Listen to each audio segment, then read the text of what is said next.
پشاور سے ایک بچی کا سوال ہے، کہتی ہے میں اپنے اسکول میں واحد احمدی لڑکی ہوں. بچیاں یہاں پہ مخالفت بھی ہوتی ہے لیکن عجیب عجیب سوال پوچھتی رہتی ہیں، مجھ سے جواب دینے کی کوشش کرتی ہوں. قیامت کے بارے میں مجھے زیادہ علم نہیں. ہاں، میں نے کہا ویسے اس کا جواب تو ابھی آ ہی جائے گا انشاءاللہ. اگر یہ مجھ سے میری یادداشت میں کوئی غلطی رہ گئی ہو تو کل بتانا، ہم درستی کر لیں گے. پھر کل کا دن تو ویسے اور گفتگو کا، لیکن یہ بھی ساتھ ہی ہو جائے گا. یہ کہتے ہیں قیامت کے بارے میں حضور ہاں، کیا وضاحت فرمائیں. اس میں انہوں نے کوئی حضور صلی اللہ علیہ وآلہ وسلم سے ایک دفعہ قیامت کے متعلق سوال ہوا تھا، یا رسول اللہ قیامت کب ہوگی؟ تو آپ نے فرمایا تم نے اس کی تیاری کر لی ہے. کیسا پیارا جواب ہے. اس سے بحث نہیں ہے کہ کب ہوگی، جب بھی ہوگی تم پر تو قیامت ٹوٹ پڑے گی، کیونکہ تمہیں اپنا حساب دینا ہوگا. تو اگر قیامت کے متعلق دلچسپی ہے تو کب کی بحث بیکار ہے. یہ بحث ہونی چاہیے کہ کیا قیامت کے دن میں اس لائق بھی ہوں گا کہ نہیں کہ اپنا حساب کتاب خدا کے حضور پیش کر سکوں اور میری بخشش کے سامان ہوں. تو آپ کو بھی قیامت کے متعلق میری یہی گزارش ہے کہ آپ اپنی قیامت کا فکر کریں. اس بڑی قیامت میں اتنی دلچسپی لینے کی آپ کو ضرورت نہیں، کیونکہ میں جانتا ہوں آپ کے ذہن میں انفرادی قیامت نہیں ہے، بلکہ وہ اجتماعی قیامت کا تصور ہے جس کے متعلق کہا جاتا ہے کہ تمام دنیا کی صف لپیٹ دی جائے گی. قیامت کے ضمن میں یاد رکھیں کہ دو طرح کے مضامین ملتے ہیں. ایک ہے قیامت معنوی طور پر اور تمثیل کے طور پر.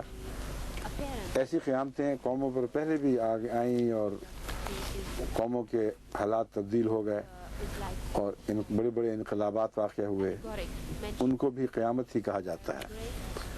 اور ایک قیامت وہ ہے جس کو ڈومز ڈے کہتے ہیں انگریزی میں، جس کا مطلب یہ ہے کہ ساری دنیا کی صف لپیٹ دی جائے اور کچھ یہاں باقی نہ رہے. یہ جو قیامت ہے یہ بہت بعید کی بات ہے، بہت دور کا سلسلہ ہے، اور جب بھی آئے گی اشرار الناس پہ آئے گی. یعنی ایسے لوگوں پر آئے گی جن کے متعلق خدا تعالیٰ کا یہ فیصلہ ہوگا کہ بہرحال یہ قومیں اب زندہ رہنے کا حق نہیں رکھتی. تمام بنی نوع انسان سے سعادت ہمیشہ کے لیے اٹھ چکی ہے. وہ آخری تنبیہ جو کی جانی تھی کی جا چکی، جس نے فائدہ اٹھانا تھا بچ گیا. اب جو کچھ بچ گیا ہے اس لائق نہیں کہ اسے باقی رکھا جائے. یہ وہی مضمون ہے جیسے نوح کی قوم پر ایک جزوی قیامت ٹوٹی تھی، اور خدا تعالیٰ نے حضرت نوح کو بتا دیا تھا کہ اب ان لوگوں میں کوئی بھی ایسا انسان نہیں رہے گا جو شریف ہو اور حق کو قبول کر سکے.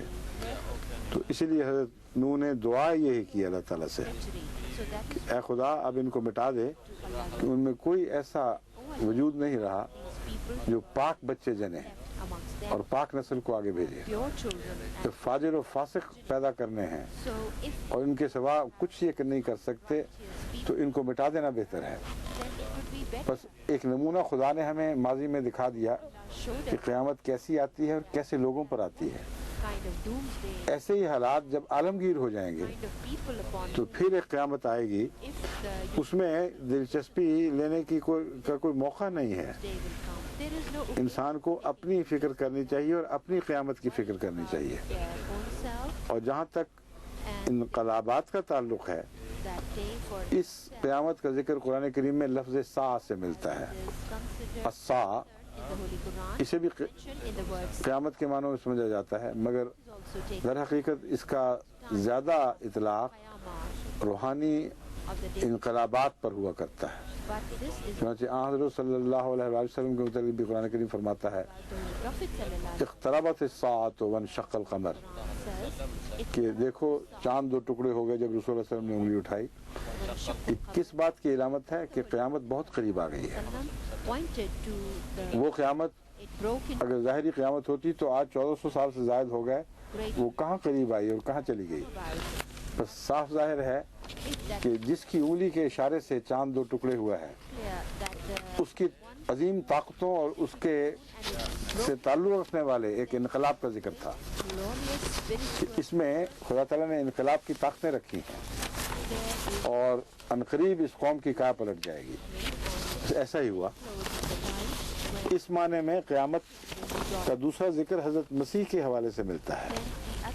وَإِنَّهُ لَعِلْمٌ لِلسَّاعَةِ کہ عیسیٰ علیہ الصلوۃ والسلام کے ذکر میں فرمایا کہ وہ بھی ساعت کی نشانی ہوگا. پس مسیح ابن مریم کے دوبارہ نزول کی خوشخبری بھی اس آیت میں دے دی گئی اور یہ بھی بتایا گیا کہ آپ سات کا نشان بن جائیں گے, آپ کے بعد قیامت آئے گی.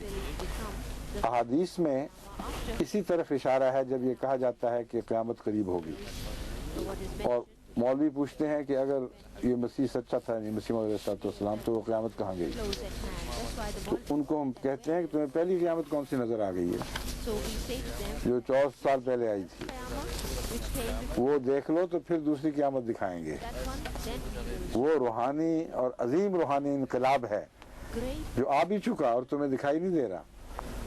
بس مسیح سے وابستہ قیامت بھی محمد رسول اللہ علیہ وسلم سے وابستہ قیامت سے الگ نہیں, کیونکہ مسیح اپنی ذات میں کوئی قیامت نہیں لا سکتا. مسیح کی کیا مجال ہے کہ محمد رسول اللہ علیہ وسلم کی امت میں قیامت برپا کر دے؟ ہاں, وہ امت ہی کا فرد ہو, آقا سے نہیں بڑھ سکتا. بس جو بھی قیامت ہے وہ آنے والے مسیح سے وابستہ, وہ محمد رسول اللہ علیہ وسلم کی لائی ہوئی قیامت کے تابع اور اسی نہج پر ہوگی جس سے پہلے قیامت آئی تھی. بس اگر وہ قیامت آپ کے پیش نظر ہے تو اس کا میں جواب دے چکا ہوں کہ وہ اس قیامت سے مراد روحانی انقلاب ہے. قیامت اس کو کیوں کہا جاتا ہے؟ وجہ یہ ہے کہ قیامت کے دو پہلو ہیں. ایک پہلو سے قیامت موت کا اعلان کرتی ہے, سب کی صف لپیٹی جاتی ہے, سب ختم ہو جاتے ہیں. اور دوسری طرف سے سب کی زندگی کا اعلان کرتی ہے. ایک نیا روحانی انقلاب برپا ہو جاتا ہے, سور پھونکا جاتا ہے اور روحیں جاگ اٹھتی ہیں اور مردے قبروں سے نکل نکل کے باہر آتے ہیں. بس یہ وجہ ہے کہ روحانی انقلاب کو قیامت کہا جاتا ہے.